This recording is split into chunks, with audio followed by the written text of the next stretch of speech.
గత ప్రభుత్వ హయాంలో తప్పుడు టీడీఆర్లు జారీ చేశారని ఎమ్మెల్యే బులిశెట్టి సత్యనారాయణ అన్నారు. ఈ చర్యల వల్ల రాష్ట్ర ఖజానాకు రావాల్సిన ఆదాయం వైసీపీ నాయకుల చేతిలోకి వెళ్లిపోయిందని మార్చి నెలలోని అసెంబ్లీలో మంత్రి నారాయణ శాసనసభలో వెల్లడించారని తెలిపారు.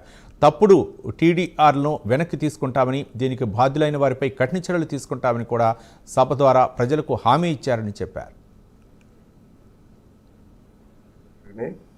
ఇంకోటి 750 కోట్ల బాండ్లు తణుకులో, అలాగే తిరుపతిలో 170 కోట్లు విలువైన బాండ్స్, టీడీఆర్ బాండ్స్ దుర్వినియోగం జరిగినాయి అని చెప్పేసి, విశాఖపట్నంలో 393 బాండ్స్లో ఒక బాండ్ విషయం అయితే ఈరోజు దాన్ని రివోక్ చేస్తూ ఆర్డర్ ఇచ్చారు. అది చాలా సంతోషం. ఎందుకంటే అది చెప్పింది చేయడం మొదలుపెట్టారు నారాయణ గారు.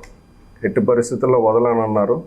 ఎందుకంటే ఈ బాండ్ ఎప్పుడు ఇచ్చారంటే, దీని నెంబర్ కూడా చెప్తాను, 1086/00178/23 18/10/2023 greater Visakhapatnam municipal corporation issue చేసిన బాండు.